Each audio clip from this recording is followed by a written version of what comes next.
So is this cottage used to be used for dock workers? Dock workers. So it was dock workers. Yes. And made from bits left over from ships and things like that. It's a bit of a myth, but I have seen up in the attic, Yeah. you could just can't really get up there. Put the camera up, and I did see property of Sheerness dogs written on that on one of the great big beams. Yes, and also the way the cupboards are built. Yeah. Is very much like on ships. Right. I see. Yeah. Yeah. Okay. Well, I've got to find my. Yes. Oh, okay, thank you. It's an old dock worker's cottage. Yeah. You might notice it's all built of wood. Yeah. You probably saw the side wall out there, that's all wooden. Yeah. This whole street was full of these little wooden houses, and on the other side, yeah. Now there's only 3 left. Wow. The only bit that's brick is the fireplace, which is just fortunate really that they didn't build that out of wood as well. It is, it is. It was built in around about the 1820s or 30s. Yeah. 1824, 28, we're not terribly sure. Some of it was probably wood that they purloined from the docks, Yes. from the building of the ships. Yeah. I have looked up in the loft, put my camera up and Yeah. took a picture, and I did see property of Sheerness docks on one of the great big beams. Beams. Right. Yes. So it's pretty clear where that came from. It's pretty clear, yes. Great big sewing machine there, Yeah. It's huge, isn't it? which was used by, when you go in that room, I'll show you in that room, there's a picture of Miss and Mrs. Kicks, William Kicks and Mary Ann Kicks, who lived here. Yeah. Mary Ann Kicks worked down at the docks and worked on either that sewing machine or one exactly the same. Yeah. They were run, I think, by a belt going up to the ceiling, because Yeah. it's not Yeah, like true. a pedal I've one. never seen one that big. No, This little it was pulley here used that we've for got now. sails and flags and you know Yeah. all the heavy Yeah. stuff, canvas Yeah, and yeah. everything. Yeah. It's a beauty. Yes, if you can, if you want, do a thing where you go around and look for things and answer questions. We do that for children, but if you want to, you can, Yeah, but that's you don't okay. have to. No, that's fine, thank you. And when you know when you have the chance, have a little look through the. Oh, absolutely, the we'll do leaflet. that for sure. Yes. For certain, sure. Where are you? I was sure? special occasions. Yes. And then there's the scullery at the back At you the walk back, through, and then yeah. upstairs in the room above here it's the gallery where we have different exhibitions. At the moment it's paintings of the old figureheads, Oh, yes. which one of the volunteers from here has done. Yeah. And above that there is the nursery with lots of children's things, and above there is we call it the ladies' boudoir. Yeah. And Okay. it's a sort of ladies, Room. or probably like the young lady of the family. Yeah, yeah. Yeah. It's got stuff in there and suffragette stuff and Yes. things like Very that. good. Interesting. And my She memory, always remembers coming here for the, what do they call them? crackling. Yeah. Crackling, yes, Yeah. bags of crackling, yes, Yeah. I used to get that When as she'd well. been to guides, she'd come and get Yeah. 6 To do That's with right. kids. Well, we used to, because we used to go to the Boy Scouts in the hall over there. back right. at Church Hall. Yes, well I expect she went to guides there. Exactly, probably, and then walk across here for your crackling, Yes, yes. that's right. Yes. Amazing. Yes, that's And true. there's lots of pictures along that corridor of old Sheerness and Yeah. old Okay. Sheppey. That's Lovely. good. Hello, Jim.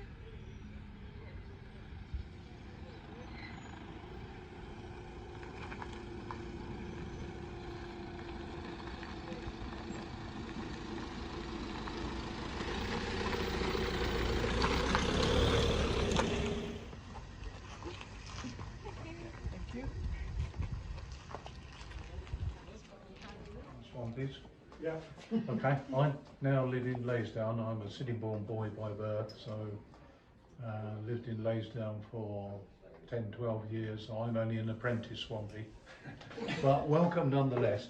First thing I draw your attention to is last Saturday was the 13th of August, and on the 13th of August 1940 there was an air raid on RAF East Church.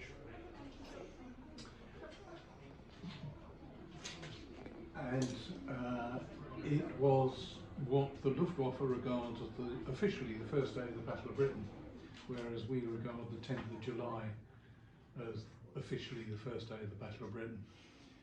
And there were 1,000 RAF, some WAFs, some Royal Engineers, some East Surrey Regiment on guard duty, some civilian instructors getting up for breakfast, 7 o'clock in the morning. 30 DO-17s, Dornier 17s appeared, bombed the hell out of the place, managed to kill 12 RAF, 2 East Surreys, and then 4 Royal Engineers from a UXB a few days later. And it was the first of about 15 raids on the airfield. So, with that thought in mind, so 82 years ago precisely last Saturday, let's go and have a wander around. Right. Well, for all of you that came from off the island, glad to see you made safe passage from England this morning. We're going to go and see the Frank McLean.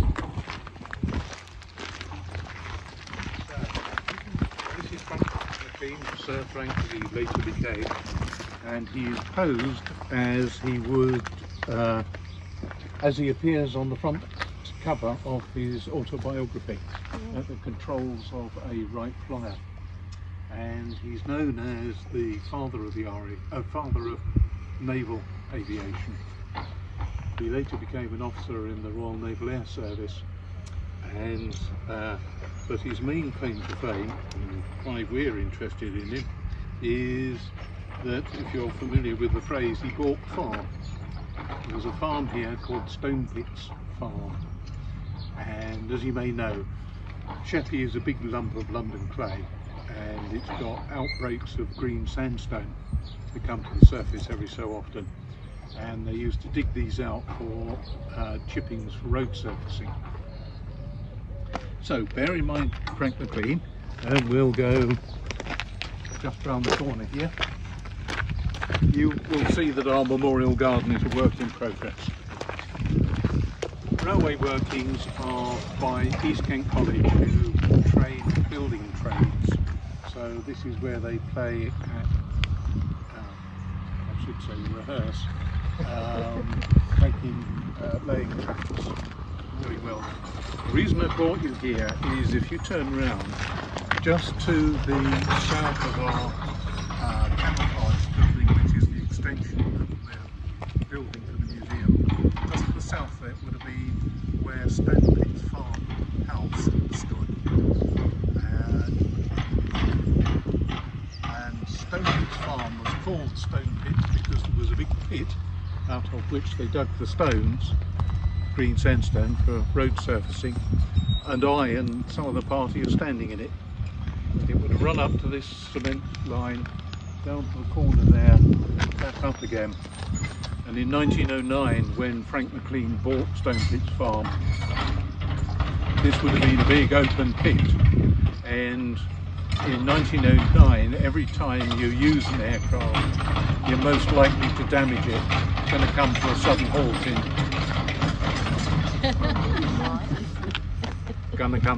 halt in one form or another.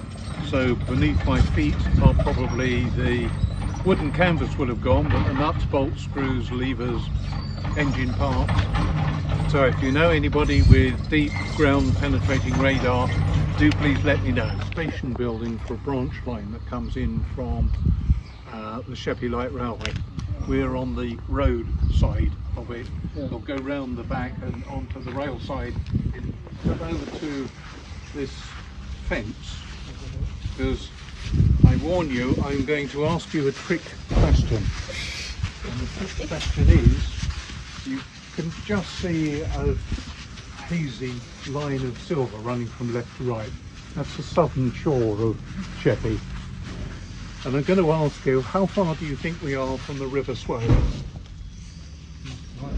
Yeah? That and a bit more. 3 miles. Yeah. 3 miles? 3 miles. Anybody else? 4 miles. 4 miles. Okay. The correct answer is 250 miles, because the River Swale runs through North Yorkshire. That's the tech.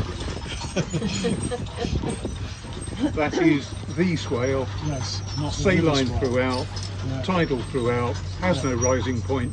It's a branch of the sea, Yes. not a river. Yeah. Even though there is one issue of Ordnance Survey that calls it the river swale, it's not a river. Very good. Far more important is over here,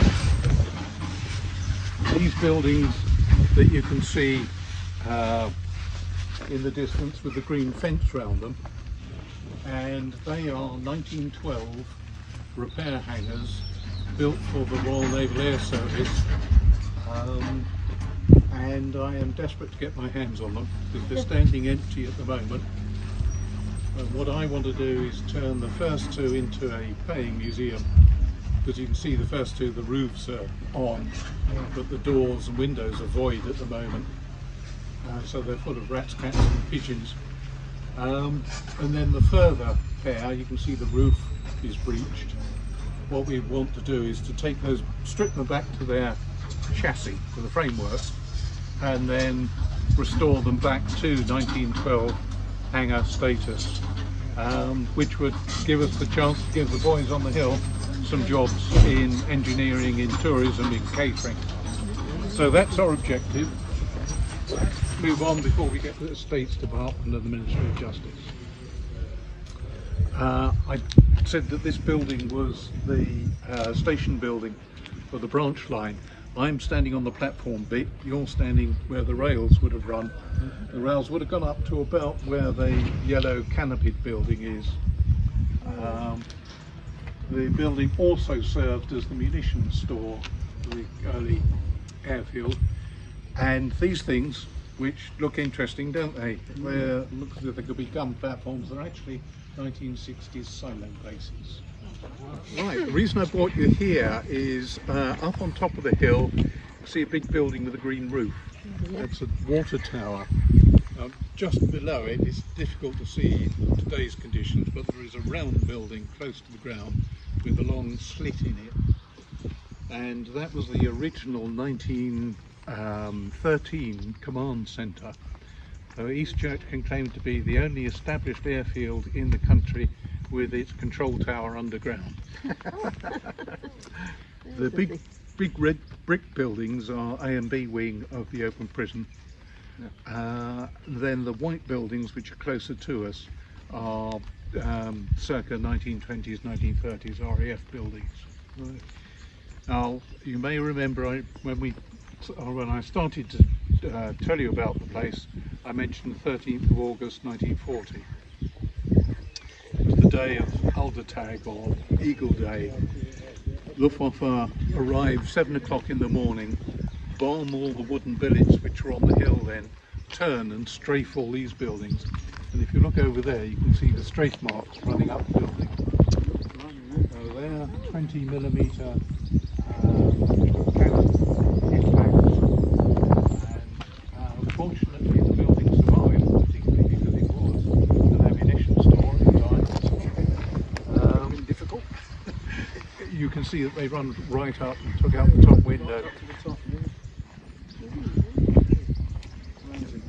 There has been more than one occasion when I've had to stop the prison filling in the holes.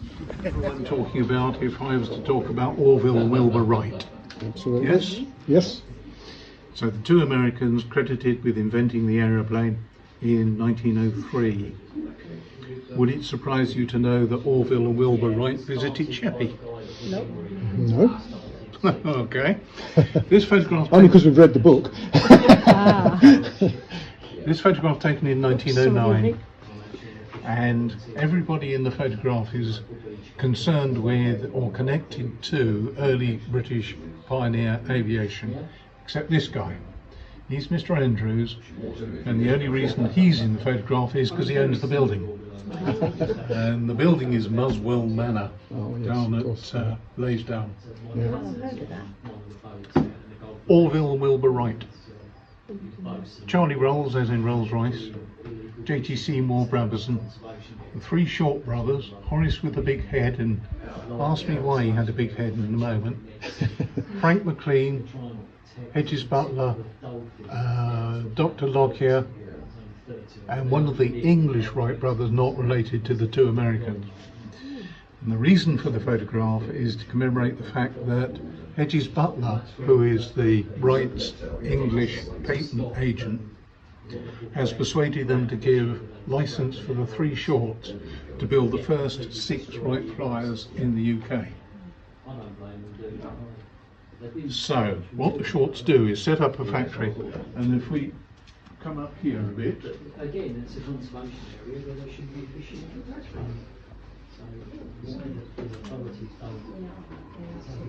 if you look at this illustration, which is repeated pretty much there, where the white mark is pretty much where we are standing at the moment. This building built 1923, and that's Stone Pit's farmhouse that Frank McLean bought.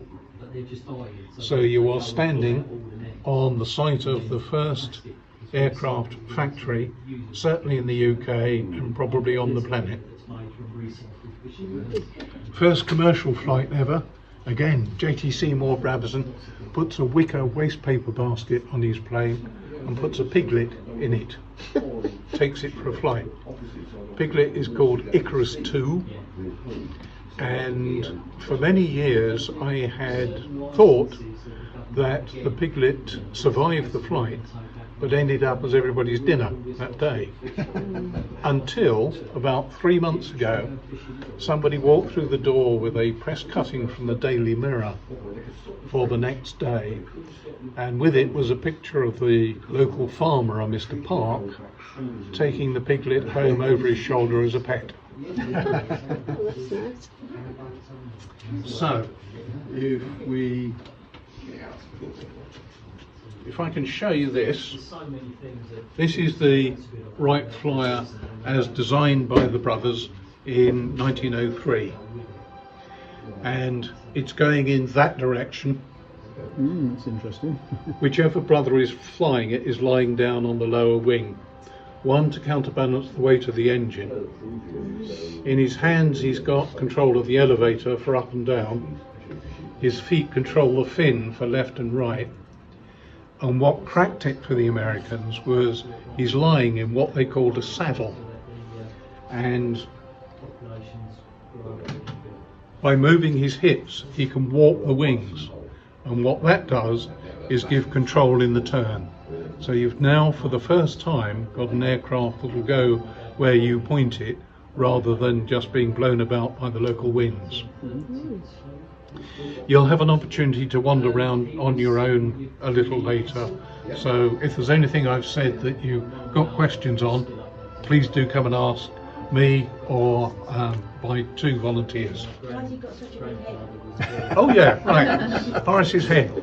The story goes that he was dropped on his head as a baby, and he developed a condition called hydrocephalus, which is more commonly known as water on the brain.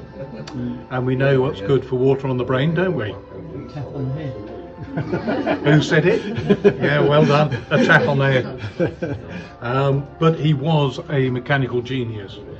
He'd been to France in 1908 and he'd flown with the Wrights at Pau, near Le Mans.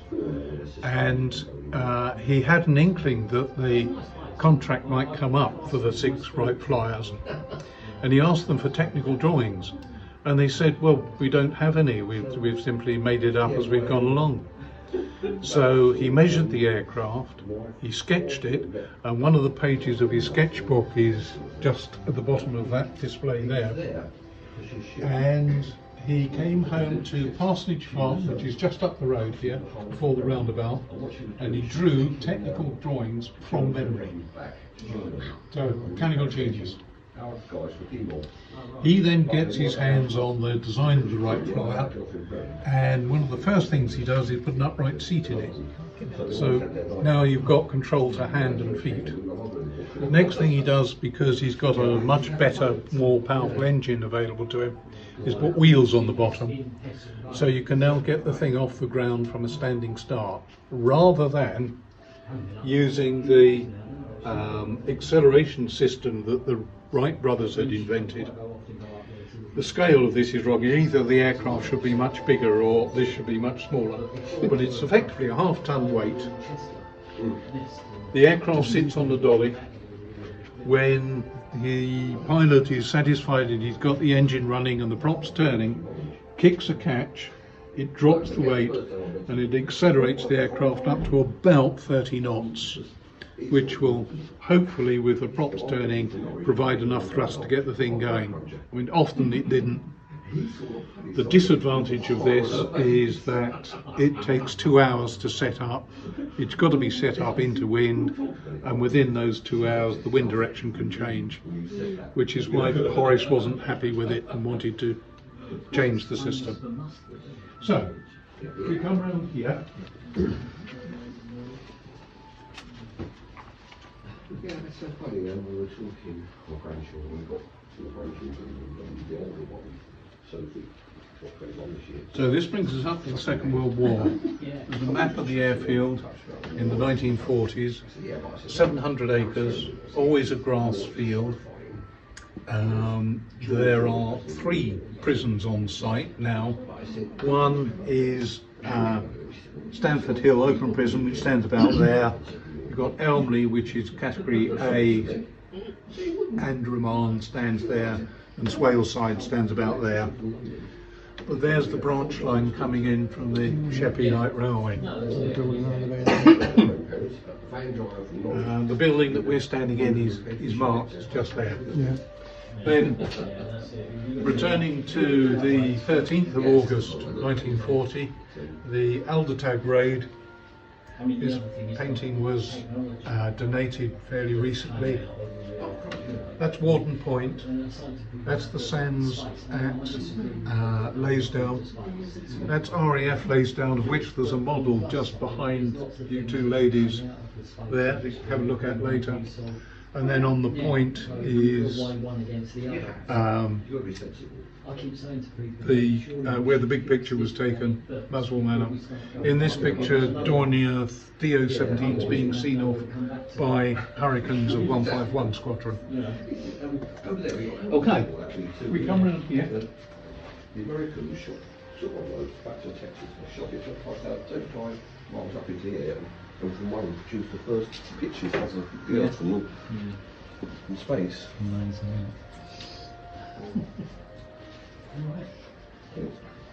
So many people ask, why was Sheppey chosen by the early fixed-wing pioneers? And the answer is that most of them had been balloonists, most of them flying coal gas filled balloons from southeast London with a prevailing westerly wind. So they would have known from their balloon Sheppey as relatively round, relatively flat, relatively green, surrounded by water, line of sight navigation. If you don't stop on Sheppey, your next stop is Norway. Belgium if you're lucky, if the wind's in the right direction. So they would have known Sheppey.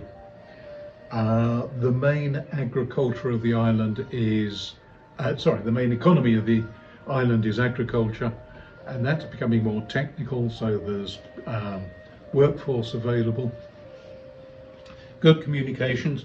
Got the Sheppey Light Railway running down the spine of the island.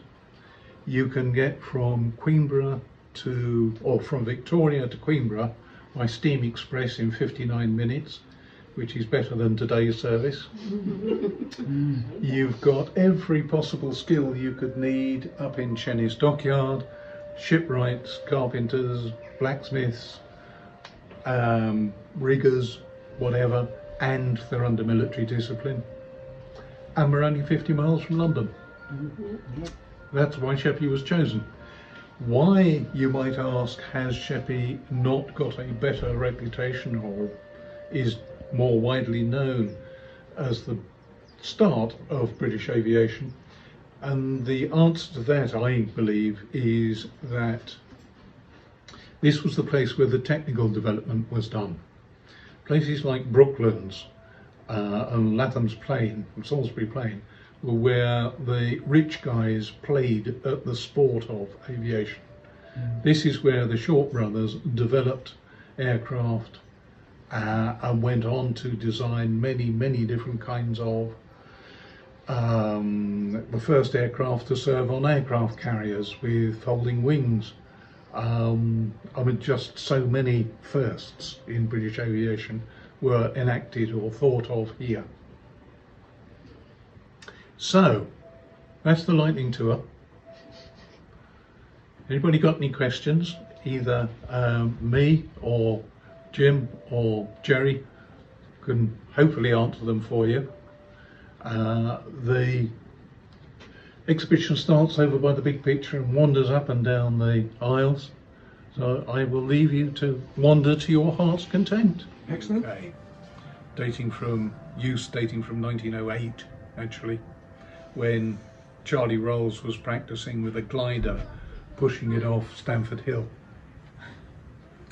Right through to the First World War, through the First World War, between the wars, right up to the end of the Second World War, 1947, say. Then the RAF said, we have no further need of the airfield. Lots of wooden billet accommodation. So the Home Office said, we will house returning civil servants from the independence of India and Pakistan up until 1950. They saw that that worked and turned it into the second open prison in the UK. When you say open prison, what do you Yeah. mean? Can they just walk out any time they want? No, they would be under license. It's mostly guys coming to the end. It's a male prison. It's mostly guys coming to the end of their sentences who have been good boys and either had their sentences reduced or simply coming towards the end, coming towards release. And part of our ethic here in East Church Aviation Museum is to attempt to reduce reoffending by giving them jobs as volunteers. Our two volunteers this morning are not, they are civilian volunteers, not offenders. But you will see offenders wandering about, but they are under control. They will need to be licensed to be out in the open. Whereas Elmley, which is Series A and Remand, and the other one are banged up to rights 24/7. I didn't. Sorry. First time I ever come down here, I didn't realise so many people lived so close to the prisons. Right. But I was totally gobsmacked that Yeah. people lived that close. There's bits of the RAF structure which are fairly well hidden. As you come down towards the gatehouse for this prison, this open prison, there is a set of buildings which locally are called Coronation Street, and they were mainly WAF establishment, Women's Royal Air Force. You can't see them from the road very well because they're hidden behind trees. Otherwise, these buildings are, and the big brick building and the 1912 hangars are pretty much all that's left. So did they build the houses for people working here? Yeah. And Houses. it's just grown from that? Yeah, it started 1910 when the early aviators moved up here from Laysdown, and then the buildings were built. One we're in 1923, the big yellow brick building 1917, 1923, 1930s for some of the white buildings we saw. I believe the houses, the people that lived at East Church, are the ones that lived the other side of the roundabout, because I didn't realise so many people lived this side of the roundabout. Right, the other side of the roundabout would be regarded as in the parish of East Church, not to do with the prisons. Oh. The RAF station started, as you come off the roundabout and come down towards the prison, if you look over to your right, there is a 16th century farmhouse. That's Parsonage Farm. That's where Horace Short lived. He died there in 1917, aged 47. And in a corner of the field, you can, if you know where you're looking, see one of the P8 pillboxes still standing. You can see another one just on the corner here. So that's the start of the airfield. I always wondered why East Church was split into two. East Church is the village and has been around since Anglo-Saxon times, which is a bit early for the RAF.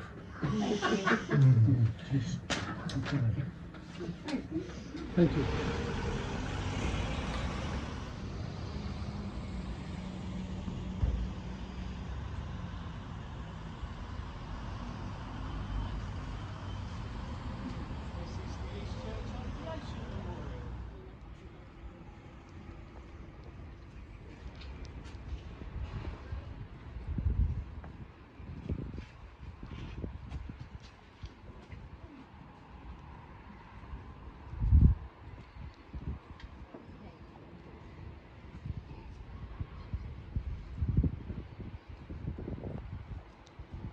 Where you can see the big tea room there, it used to be our warehouse, and the back bit that is now the music hall, we used to have bathroom and bedroom displays. Then we were asked by a history group if they could show a short film that somebody had made as a hobby of Bluetown. It was just a half-hour black and white documentary film. They'd just taken photographs and made them into an animation, so you could actually see it if you're walking through Bluetown. So we expected about 10 people. I rashly said I'll make teas and coffees for everyone, and 100 turned up. Wow. So I'm thinking, okay, what's the interest in Bluetown? And then we were asked to do it again and again. In the meantime, I started researching about it, and this place is just amazing. The amount of history that is in here, and our island, it just does not get recognised for the heritage that has gone. So then the docks have restored the figureheads. I don't know if you saw Portier just there, and there's another one just around the corner, Silla. And they had nowhere to put them, so I said, would you like the figureheads? So the figureheads were now in amongst the bathroom displays. You'll get used to this, nothing is planned here at all. And then people started bringing bits and pieces in, and I sort of had like a mini heritage centre in amongst the bathrooms and bedrooms. Then unfortunately my husband took ill and we had to downsize and close the business. So I came up with this plan that if he'd been all right, he wouldn't have let me do. But so I converted the offices upstairs into an apartment, rented out some of the space. I just retired and I thought I'll have a little hobby of a heritage centre and try to promote Sheppey's history. Well, 13 years on, we discovered also quite early on that the actual building had been a music hall. The front bit had been a hotel, and on the 5th of June 1917, 23 Gotha planes came over, one of the first raids ever, and they blew, well, they were aiming for the dockyard and missed, and they got our building. If you look carefully when you go back to your minibus, you'll see the holes in the wall, and there's some shrapnel marks from that air raid. But does this ever get mentioned at all when they're talking about World War I history? That one of the first air raids ever, and there were 23 planes that came over to the dockyard. That's how important our dockyard is. So when you start finding out all this history, you're thinking, why doesn't anyone know about it? Then you discover that Sheppey's history hadn't been taught in the schools for at least 2 decades. So it's no wonder that parents can't tell their children because they don't know about it. In its heyday, 7,000 people lived in Bluetown. Now there's about 100. The reason they lived here is because of the dockyard. And the reason we had a dockyard is because the Dutch invaded in 1667. And they took the little fort that was at Sheerness, then they went over to Queenborough, they captured Queenborough, and then they forgot about it and didn't hand it back to the 1960s. So we were Dutch and we didn't know it for quite a long time. But our island is just a lump of clay. So they had tried to build dockyards in the past, but they'd flooded. but now they realise that they had to have some fortification here, otherwise people could go up to the Thames, which the Dutch did, and captured a ship from Chatham, which is now still in one of the museums in Amsterdam, where the back of it is Prince Charles. So you start finding all this history and you're thinking, what can we do with it? Then people started bringing bits and pieces in, and then my job was to try and make some sense of it all. We now have a museum over 3 floors. We've restored the music hall. It's one of the few music halls in the country. It's an authentic music hall. So you get other places like Brick Lane that do music hall, but it's in a converted church. So the British Music Hall Society support us. In fact, in the autumn, we've got a proper music hall show on for 2 weeks. Heritage doesn't pay the bills. It's fantastic and it's a great hobby, and we've got about 25 volunteers, all passionate about telling Sheppey's history. And so to keep that going, we have to put on shows. So hence the music hall show. And do any of you listen to Radio Kent at all? Paul Harris, did you ever? He used to be on Radio Kent for years with Paul James. So when I first found out about the music hall, someone introduced me to him because he'd started life in a music hall, and he helped me. So our stage is the same size as the Leeds Variety, and he put on music hall shows for us for quite a few years before he retired. So music hall shows, we do other seasonal shows.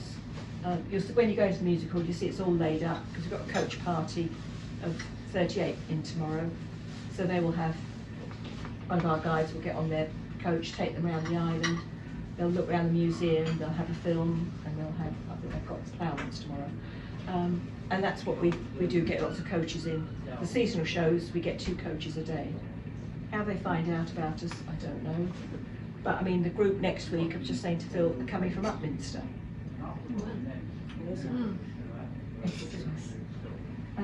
So we get them from regularly from Epsom every year. We get them from Guildford. Once they come back every year for a different show. We then became the community cinema. It used to be at the Healthy Living Centre, and it was in the sports hall, and people didn't like sitting and watching the film in there, so we were offered it. At that point, we hadn't got tables and chairs in there or anything at all. It was just a mixed match. I was the projectionist, I sold the ice creams, I sold the tickets, you name it, I did it. And sometimes it was colder in there than it was outside, but still people came. We now have a film every Friday. People join to become a friend of the centre, and they get a free film every Friday. When you said film, a modern film or an old? A mixture of old and new. So the only way, we can't advertise the films unless you become a member, because that's the only way we can get the licence to make it free for everyone. But yeah, if I tell you that we've got the new Downton Abbey coming up, we've got The Duke, we've got Operation Mincemeat, and in the summer holidays we're doing children's films. So try to get families in. But we also do streamings, so we, like in the other cinemas, so we've got the Andre Roux streamings, we do them twice a year. And we've just been given the Westlife concert, so that's going to come on the 17th of September. So all sorts of things going here. So we have a monthly history talk, we have a monthly quiz, we have Showtime, where we stream West End shows that have been filmed in here. So I think we've got the Buddy Holly story this month. So there's all sorts of things go on here. We have a ukulele club. Someone asks us, can we do something? We tend to say yes and then work out how we're going to do it, and that's how it goes. We have a dementia film club. What else do we do here? Knit and Natter group. We're going to start in October a film with a book club. So instead of just being a book club, you watch the film as well, then you can have the discussion about, did the film match up to the book and stuff like that. And we're going to do a well-being group. So it's going to be a bit different from a normal well-being group, because that's what we do. So it will be a bit of health talk and stuff, and the exercises will be cheerleading with pom-poms and belly dancing and taster sessions and all sorts of stuff. Yeah, so lots of things go on here. So it's a community hub, it's a museum, it's a theatre, it's a cinema, and it could be whatever anyone else comes up with the idea for it. As I say, we only have 2 paid staff, the rest of us are all volunteers. We have all the schools here, we have all the care homes come in. Saturday, if you've been here, we had a senior school disco. So you had school dinners, and then we put music on. I was the headmistress, and we had tap bags, and yeah, So you go all in. you've got to have some fun when you're tired, haven't you? Otherwise, we're volunteers, so if you're not enjoying it, what you're doing it for. So when you're ready and relaxed, I'll take you for a tour around the building, and then I'll leave you to mooch on your own, because there's a lot to read, a lot to take in, because it's a big old building. Can I have a bit more information on the knit and natter, please? Knit and natter on a Friday morning, they just come and they sit in the tea room and they just knit and natter. Okay, if we're talking about the co-op, if you want to go in there, there's a co-op shop, turn the century.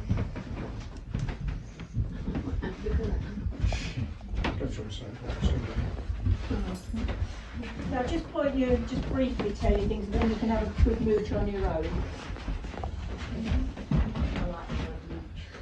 Keep moving on with us. So, as I mentioned, 1816 the co-op started.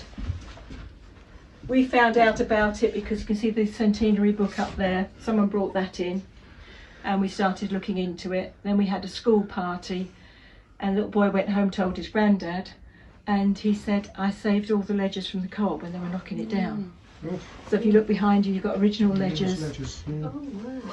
And all these other bits and pieces, and 2 of our volunteers put this together, and another volunteer wrote the book. So Beautiful. in here we have a school room.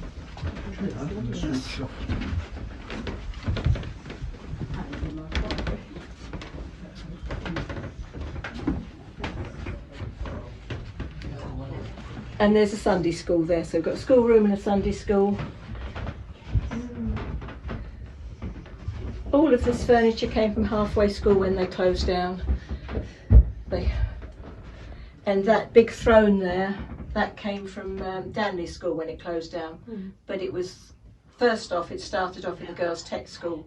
And if you look very carefully, you can see there's a mouse on the top of it. It's a mouseman. So we don't know what would have happened to all of this stuff if we weren't here. So I'll show you along, as I say, I'm just going to show you and then you can mooch. Yeah. So this is our research room.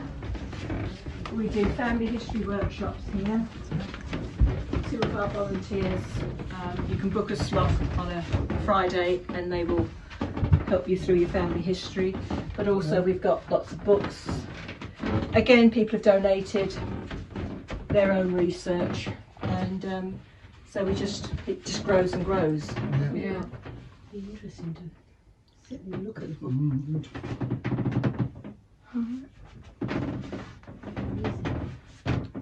But we have to fundraise to get computers and all of this. Yeah, just be careful as you come out of there. So that's what our building looked like before it was bombed. That's what the stage looked like again before. That's the old Blue Town there. And this is a model my husband made of the Gotha planes that came over, say 23 of them came over and bombed us. There's your permit books, your passports. And then we've got a 1940s house here, so this is the same size of a typical house in Blue Town. Can go in if you want. But as I say, have a mooch later on. So and then this is a yard with an outside loo. And on the back there we've got the history of how to wipe your bottom. School children love that. Yeah. Squares of newspaper with a bit of There you cement go, in the you've corner. got newspaper, Oh, you've got it, there it is, yeah, yes. you've got the eyes all. Been there, done We've that. got that. Horrible stuff.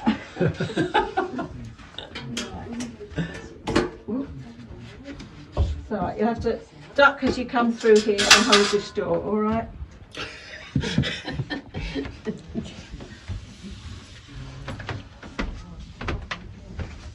You've got a Home Guards office, Yep, yep.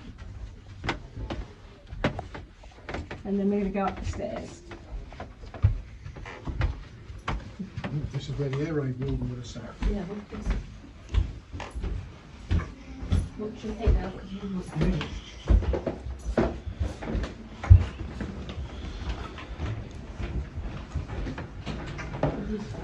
Through the lifeboat here.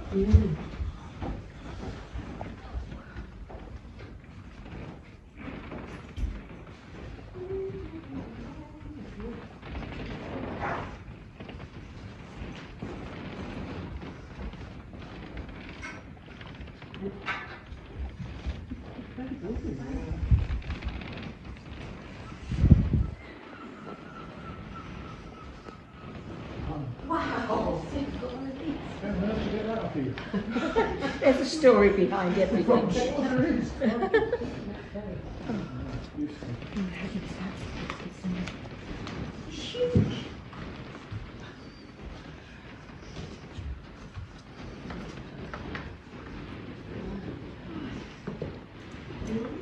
So we didn't know we had these beams until the ceiling fell down. And then I thought, well, do you know these beams must have come from a ship? And also this is where Sheerness was where he picked up his first ship and where he came in the barrel of brandy after the Battle of Trafalgar. So my husband is very patient with me when I say, do you know what, could I have it laid out like the deck of a Victory? So you've got a captain's cabin in there, you've got what life is like at sea. Somebody was talking about... Sorry to interrupt, what part of the building are we actually in now? We're at the top. Yeah, so this isn't the theatre or cinema or anything like that. No, that's something right. Sorry, Yeah. I'm just trying to orientate myself. So So- this would have just been Basically. bedrooms then? This would have just been bedrooms? This would have been our storerooms up here. Ah, Yeah. Our offices used to be at the back, that's now our apartment. And yeah, you'll see some people, it was nothing, Yeah. absolutely nothing. But then when you get given all this stuff, where do you put it? Yeah. So when I was saying to somebody what I'd like to do is to make it like the deck of the Victory, they said, well, I'll make you a cannon. So I'm thinking a cannon about that big. And he goes, no, I'm coming in convoy. So it's a life-size replica of a cannon from the Victory. Oh, it's a replica, is it? Yeah. Oh, Fiberglass. yeah. But we did rescue a real cannon. When the steel mill closed down, the security guards phoned up and they said, Jen, you've got half an hour to get anything that you want. So I went in, I got the architect's model of the steel mill. Oh, yeah. Otherwise, people wouldn't ever really, it's gone. And we saved a cannon called Blackie that was, well, actually it was purloined by apprentices in the 1970s. And it was part of people's apprenticeship to look after this cannon. So people asked if we could rescue it. Yeah. We tried getting a real cannon over the road into a yard. We got nowhere to put it, so it was in one of the yards around the corner there. And that's how things come to us. But you still got it? The cannon? It's in one of the one of the yards Yards, somewhere. yeah. Yeah. So up there you've got an original World War I stretcher. That bench came from the Fountain Hotel. This model, the guy was a professional model maker, and when he died, his widow donated it to us. And then we've made a jail over there for Richard Parker.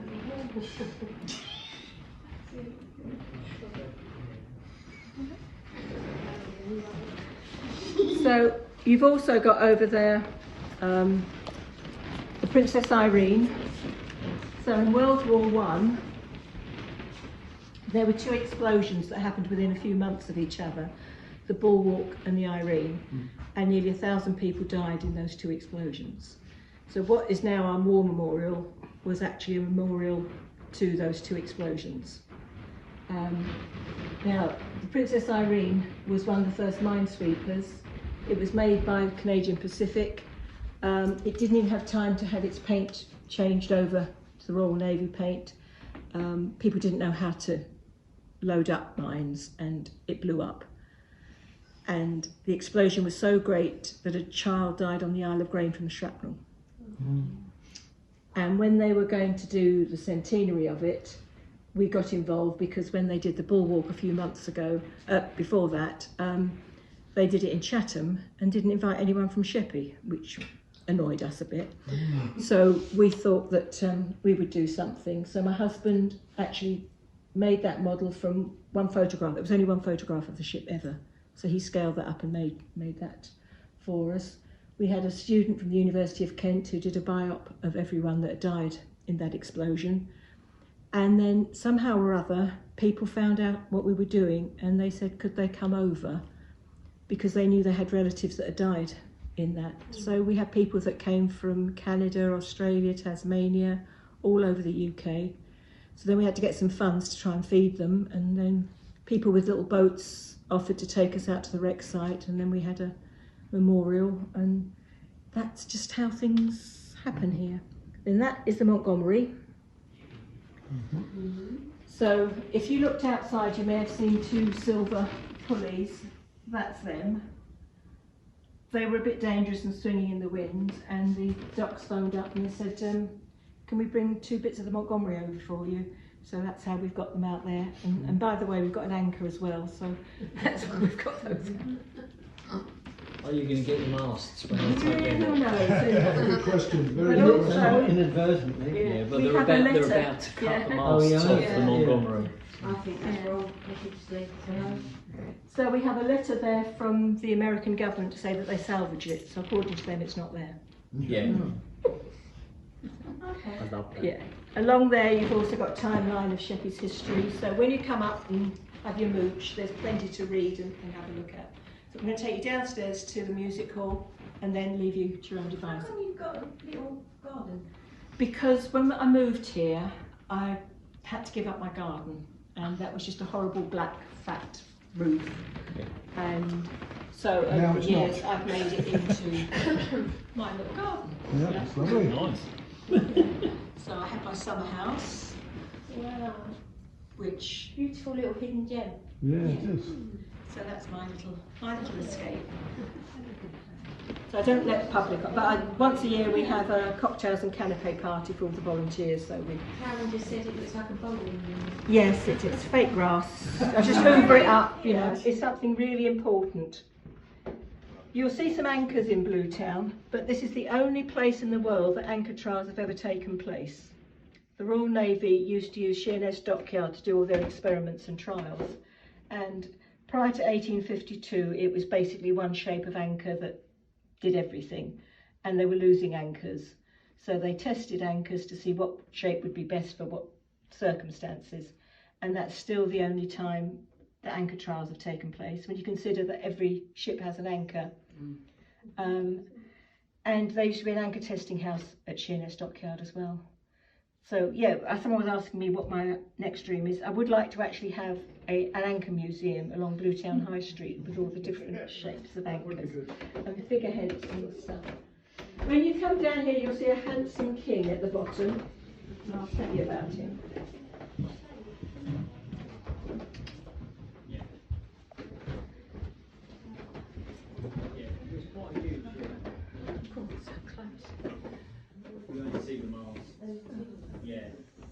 So can you see William IV here? The reason we've got William IV is he never expected to become king, and he was in charge of Sheerness Dockyard. He was a sailor, and so it was a logical thing for him to be given the job of looking after that. He lived in Sheerness with his mistress, and if you go into Wetherspoons, it's called the Bell and Lion, and it's named after them. He was the lion and she was the bell. She came from a theatrical background. They had several children, but then when he died, he didn't have any legitimate heirs, so his niece took the throne, which was Victoria. But he seems to have been forgotten, yet he did an awful lot of good in his short time. His brother was extravagant, the Prince Regent, but he actually was very frugal and did lots of good things.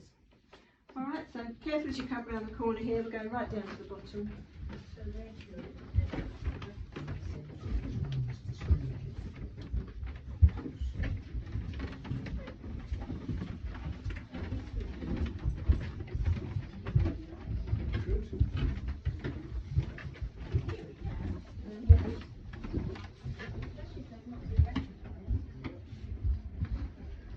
So that's our lift. It took me 2 years to fundraise for. And this is the music hall.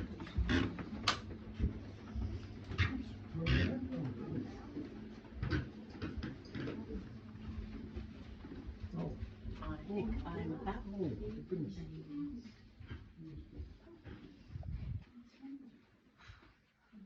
Wow, That's incredible. this is more than what I imagined. You can imagine this full of sailor boys Yeah. and the dancing going on up there and the drinking going on down here. How long did Incredible. it take you to bring this back to life? Well, we're still doing bits and pieces. We've done it all on a shoestring. But so it's 13 years from the beginning. Do you have pictures from when you first started? Yeah, when you go onto the middle floor by the lift area there, you can see some of the pictures of what it looked like. So everything here has a story. I mentioned that I discovered it was a music hall, and so I thought I'd like to restore a music hall, but I don't have any money. So anyone who would listen, I would say I need a grand piano and some chandeliers and bone china. So all the bone china has been donated. I don't know if you know, if you're from the island, there's an Art Deco house on the island near Minster Library. It's built in the shape of a grand piano. Her daughter helped renovate it. She painted it. Yeah. So we got a phone call to say they were clearing the house out and they'd left one room to the end and it was just full of newspapers from floor to ceiling. They took those away and they found the grand piano. So that sort of story is true. There was Yeah. a piano in there. And so they said, would you like it? But it would be £300. We hadn't got that. And a customer heard the story, said, I'll buy it for you. Never met this man before in our lives. And got a piano tuner, said, can you go and check it out? And he said, you've got to get it, it's a Bechstein. He said, that's like the Rolls Royce of pianos. And then we had 3 days to get it out of the house, otherwise it would have gone to auction with the house. And so we then found a remover who had a piano shoe, and he said, I'll do it on a Sunday morning for you if you can get me 4 fit men under 40 at 9 o'clock on the Sunday morning. Now that's a challenge. So got one of my boys, and then we thought, who lifts heavy things? And we thought undertakers. And Hogbins came and helped us out. So the chandelier then was donated. So yeah, that gets played as well. So you still use it? Still use it. Excellent. It would cost £40,000 to get it restored. When we got it in, we looked at the little serial number. There are only 2, it was built in 1870, and there are only 2 left in the country. One's in the Royal Opera House, and the other one's here on us. So, if you was to insure it, could you get insurance for Oh, it? we have insurance for everybody. You try getting that out.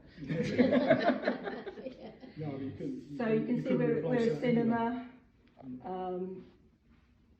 We have shows, talks. This room gets used a lot. I say tomorrow we've got this group coming in, and so they'll be having a tour of the island. They'll be coming in here for lunch. They'll be watching a history film, and they'll be having a talk and a tour. We had a family birthday party. You did, yes. And we do lots of family reunions as well, where people have traced their ancestry and then want to bring them all together. We do weddings, we do wakes, we do When you say weddings, golden wedding weddings, receptions, or wedding someone receptions. actually get married We to? can do, one of our trustees is also a celebrant, so we can't do the legal bit, but we can have the whole shebang upstairs, sign on the captain's table, and then Wow. have your party down here. Well, don't mind if I'm maybe. And people, well, we had a golden wedding, I think it was last year now, where they wanted to watch Mamma Mia, sing along Mamma Mia with fish and chips, because we do that quite a bit. And it was great because they didn't know that their daughters had rehearsed one of the songs, so they came all dressed up. Their son was a pianist, he got and played on the piano. It's just nice. Very nice. And we seem to specialise in 90th birthdays. Well, that's a milestone. So we have it all laid out. You can see on the front of the building how it all gets laid out. But as I say, Saturday it was the senior school disco. Yeah. Oh, that's where my cane got to. Very diverse.